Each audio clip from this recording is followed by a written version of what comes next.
Muy buenos días para todos.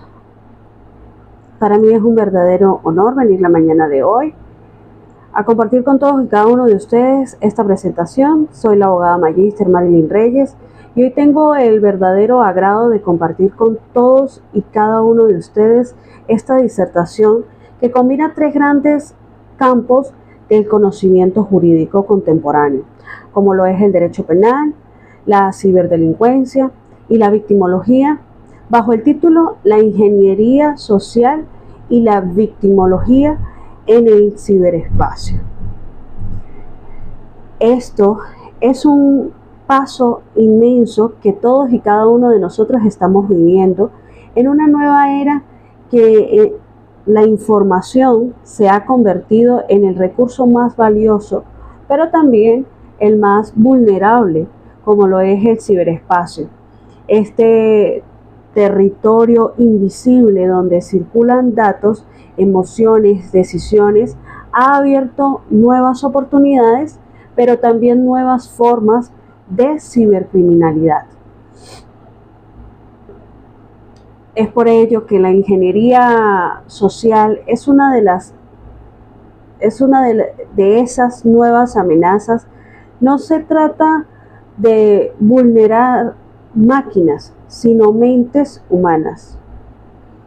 Es el arte de la manipulación psicológica aplicada a la tecnología y junto a ella surge una figura indispensable como lo es la víctima digital, que merece atención jurídica, protección y reparación. Es por ello que a lo largo de esta disertación analizaremos el fenómeno desde el punto de vista dogmático, legal y la victimología, abordando las normas venezolanas que lo sancionan, los tratados internacionales que lo regulan y los desafíos éticos que plantea.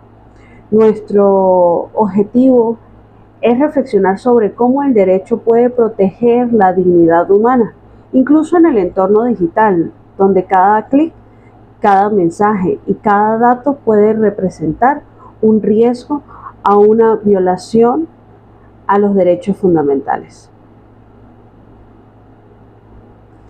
Les invito a acompañarme muy ampliamente en el recorrido jurídico de este hermoso espacio que vamos a ampliar a continuación. De este modo podemos encontrar lo que es la ingeniería social. Puede definirse como el conjunto de técnicas que buscan manipular psicológicamente a una persona para que de cierto modo revele información confidencial o realice alguna acción contraria a su interés. No es un ataque técnico, sino humano. Es el engaño digital convertido en un delito. Entre los métodos más frecuentes encontramos el phishing, que consiste en correos o mensajes falsos que imitan entidades bancarias o plataformas oficiales. El pretexting, donde el delincuente inventa una historia creíble, por ejemplo, ser funcionario de una empresa, de este modo para obtener información. El baiting, que utiliza la curiosidad o la ambición de la víctima ofreciendo un beneficio a cambio de un clic. Ahora bien, desde el punto de vista legal, estas conductas subsumen en el artículo 462 del Código Penal venezolano, que sanciona la estafa y el engaño, tomando en cuenta que también en el artículo 6, 10 y 20 de la Ley Especial contra los Delitos Informáticos, que tipifican el acceso indebido del uso de esta información y utilizando los datos privados de manera ilícita. Como un claro análisis o un modo de reflexión, en el plano psicológico, la ingeniería social aprovecha los sesgos humanos, la confianza, el miedo, la urgencia y la autoridad. Por tanto, más que una vulnerabilidad técnica, se trata de una vulnerabilidad emocional. A modo de reflexión, algo que tenemos que tener muy presente es que la ingeniería social es una herramienta criminal que usa la perspectiva en un lugar de la violencia y convierte la confianza en la víctima en su mayor debilidad. Por eso, este análisis jurídico exige comprender tanto el dolo del autor como la manipulación del consentimiento de la víctima. Ahora bien, pasemos a la otra cara de la moneda, o en este caso, la otra cara de este fenómeno. La víctima, en la victimología del ciberespacio, estudia a las personas o instituciones que sufren ataques digitales. A diferencia del delito tradicional, en este caso, la víctima cibernética enfrenta a un agresor invisible, distante y anónimo, lo que genera una sensación de impotencia y aislamiento. De este modo, los daños que produce este tipo de victimización pueden ser económicos, psicológicos o reputacionales. De este modo, en el caso económico, cuando hay una pérdida de dinero o robo de datos. Por otro lado, tenemos psicológicos cuando la víctima sufre miedo, ansiedad o vergüenza por haber pasado por un suceso de estos. Y reputacionales cuando su identidad o imagen se ve expuesta en redes sociales. Los factores de vulnerabilidad más comunes son el desconocimiento digital, la confianza excesiva y la reputación impulsiva ante la urgencia. La Constitución de la República Bolivariana de Venezuela, en su artículo 30, establece el deber del Estado de proteger a las víctimas y garantizar la reparación integral del daño. Por otro lado, también tenemos el Código Orgánico Procesal Penal, que en su artículo 118 y 119 otorga a las víctimas el derecho a ser escuchadas, informadas y resarcidas.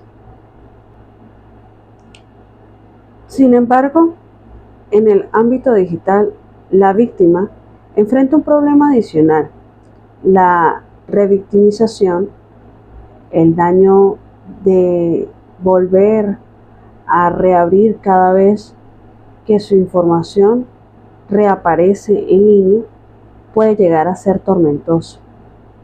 Es por eso que para la victimología digital no solo busca sancionar, sino acompañamiento, asistencia psicológica y restauración moral, garantizando que la víctima no pueda solo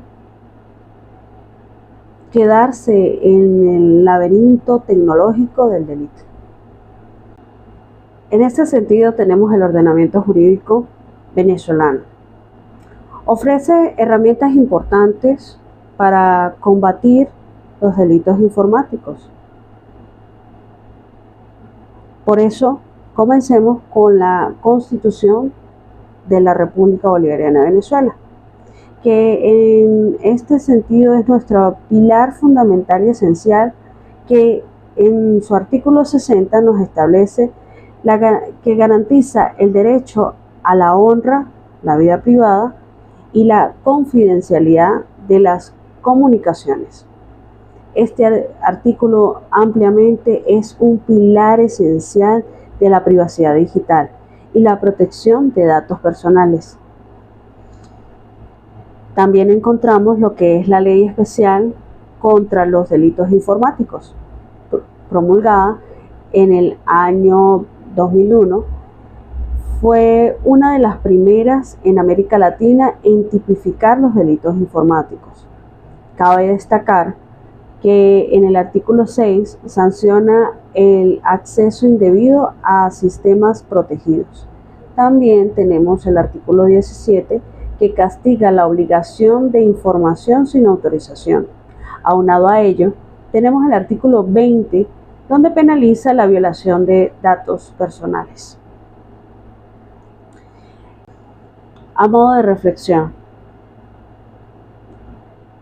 estas normas buscan salvaguardar bienes jurídicos como el patrimonio, la intimidad y la seguridad informática. Aunado a eso, tenemos que la Constitución en su artículo 55 contempla este marco, imponiendo al Estado el deber de garantizar la seguridad ciudadana frente a nuevas amenazas tecnológicas. De esta forma, el derecho penal venezolano no solo permite, sino que también previene y educa. Su objetivo es proteger la dignidad humana frente a la manipulación digital, asegurar que el proceso tecnológico no se convierta en un arma de vulneración social.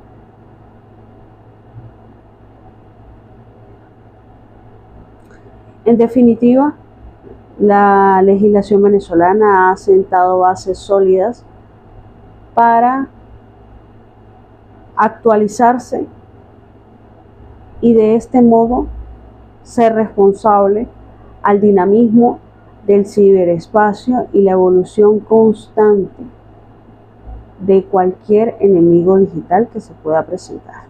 Pasemos al marco internacional, un eje fundamental para entender la lucha contra la ciberdelincuencia y la protección de las víctimas en el ciberespacio. El instrumento más relevante a nivel mundial es el Convenio de Budapest sobre ciberdelincuencia, adoptado por el Consejo de Europa en 2001. Este convenio representa el primer tratado internacional que busca armonizar la legislación penal, establecer mecanismos de cooperación jurídica y policial y de cierto modo facilitar la obtención rápida de evidencia digital entre países. El Convenio de Budapest persigue 3 ejes y objetivos fundamentales. 1. Tipificar de manera uniforme los delitos informáticos como el fraude digital, el acceso ilícito y la manipulación de datos. 2. Garantizar la cooperación internacional facilitando la asistencia mutua en investigaciones. 3. Proteger los derechos humanos en el entorno digital, equilibrando seguridad y privacidad.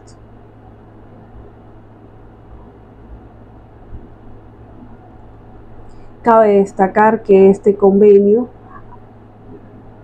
ha incorporado en su legislación principios fundamentales que son piezas esenciales para poder llevar a cabo este tipo de mecanismos y este tipo de legislaciones a nivel mundial.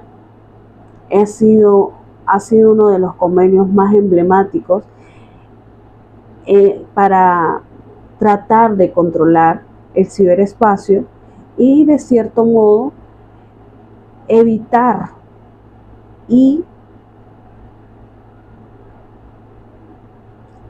neutralizar de cierto modo los delitos del ciberespacio. Ahora bien, en el ciberespacio existen el cibercrimen, donde no reconoce fronteras, Un ataque puede originarse en un país y ejecutarse en otro, y afectar en todo el continente a las víctimas. Se puede interpretar que la cooperación internacional es esencial para lograr justicia digital, pues la obtención de pruebas electrónicas, la identificación de responsabilidad y la restitución de daños requieren colaboración entre todos los estados, plataformas y organizaciones privadas. De este modo, en consecuencia, la cooperación integral, respaldada por tratados como el de Budapest, constituye hoy en día una pieza muy clave en el derecho penal moderno. Se puede decir que la justicia digital sería fragmentada, lenta y limitada ante una criminalidad globalizada. Desde la perspectiva dogmática penal, la ingeniería social se analiza como medio comisivo dentro de diversas figuras delictivas.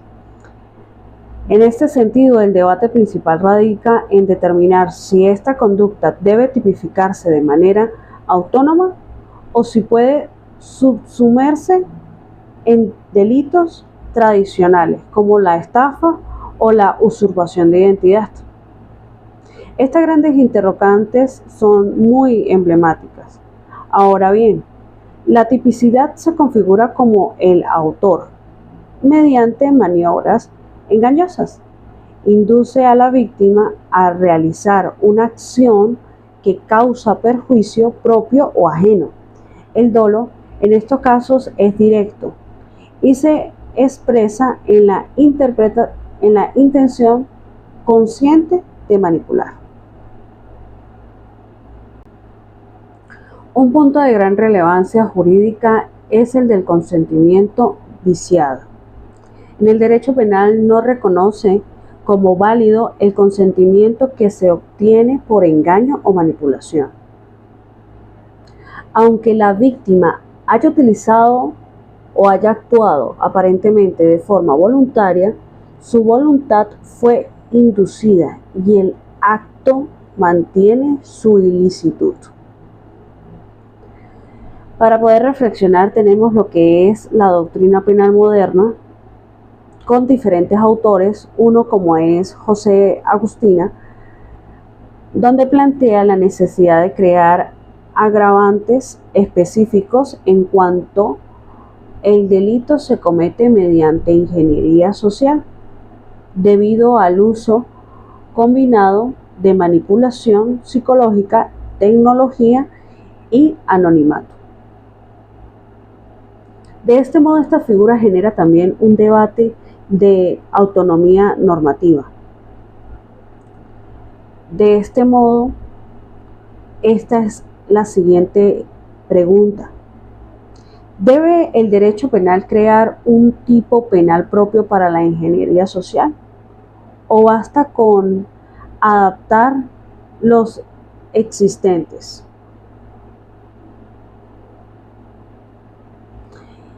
Para entrar en el contexto venezolano, el consenso práctico ha sido subsumer la conducta en figuras preexistentes para incorporar agravantes y medidas procesales especiales. De esta forma, la dogmática penal responde al principio de intervención mínima, pero reconoce la peligrosidad elevada de estas conductas. En síntesis, la ingeniería social prueba los límites clásicos del derecho penal, de este modo obligando a repensar conceptos del dolo, error, consentimiento y autoría en esta era digital. El eje central del derecho penal moderno ya no es únicamente castigar al culpable, sino proteger y reparar a la víctima. En el ámbito digital, esta protección debe ser inmediata, integral y humana. Los derechos fundamentales de las víctimas incluyen el derecho a denunciar y ser informadas del avance de la investigación, el derecho a medidas cautelares digitales, como el bloqueo de cuentas bancarias o redes intervenidas, el derecho a asistencia técnica, psicológica y jurídica especializada, el debate a la reparación integral, tanto económica como moral.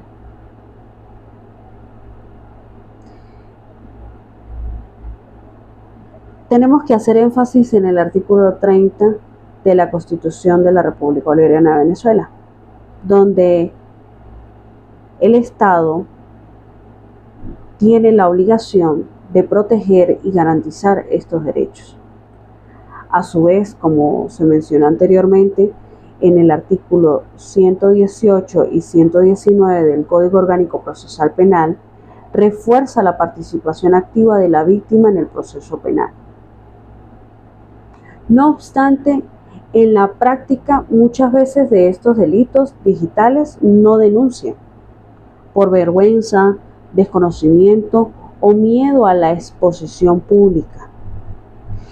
De este modo, esto agrava el fenómeno de la revictimización, donde el daño se repite una y otra vez en el entorno virtual.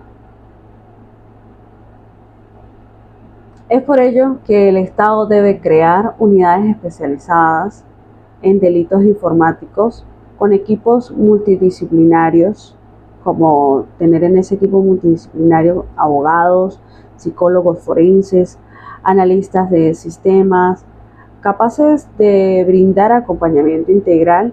Además, debe impulsar la cooperación pública-privada con bancos, redes sociales y plataformas digitales para responder con rapidez a incidentes cibernéticos. Cabe destacar que en la Ley Orgánica de Reforma de la Ley sobre los Derechos de la Mujer a una Vida Libre de Violencia nos establece que este tipo de equipos multidisciplinarios tienen que estar siempre permanente para cualquier mujer que le pase eso, pero también tenemos que tener en cuenta que este tipo de casos se puede ver afectado como es también un hombre, y tenemos que un hombre o cualquier persona que se le presente estas dificultades, y tener este tipo de espacios donde puedan ellos acudir con un equipo multidisciplinario y ser atendidos de manera inmediata. Eso hace que la víctima digital necesita más justicia punitiva y ser escuchada o escuchado, ser comprendida, comprendido, y de este modo restaurado, porque la verdad de esta justicia no solo castiga el delito, sino que reconstruye la confianza en estas personas vulnerables que se han encontrado en el ciberespacio. De este modo podemos concluir que la ingeniería social y la victimología en el ciberespacio representan dos caras de un mismo fenómeno jurídico: la manipulación y la vulnerabilidad digital. En la ingeniería social revela el ingenio delictivo que sustituye la violencia por la palabra, la amenaza por la seducción y la fuerza física por la astucia psicológica. La victimología, en cambio, nos devuelve el rostro humano del derecho, la necesidad de proteger, comprender y reparar. En definitiva, la ingeniería social nos enfrenta a una pregunta ética y jurídica esencial. ¿Estamos educando a los ciudadanos para usar la tecnología con responsabilidad o estamos creando nuevas formas de vulnerabilidad social? La respuesta definirá, de cierto modo, el futuro del derecho en esta nueva era digital que se está viviendo. Para finalizar esta disertación, quiero dejar una reflexión que encierra la esencia de todo lo que hemos analizado hoy.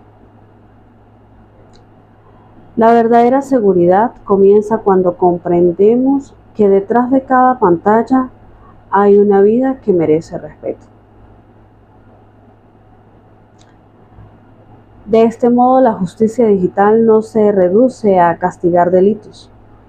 Se trata de proteger conciencias, de fomentar la empatía, la ética y la responsabilidad tecnológica. El derecho debe evolucionar al ritmo de la sociedad digital, pero sin perder su raíz humana. Cada víctima, cada clic, cada dato personal vulnerado nos recuerda que la justicia no solo se ejerce en los tribunales, sino también en la educación, la prevención y el respeto mutuo.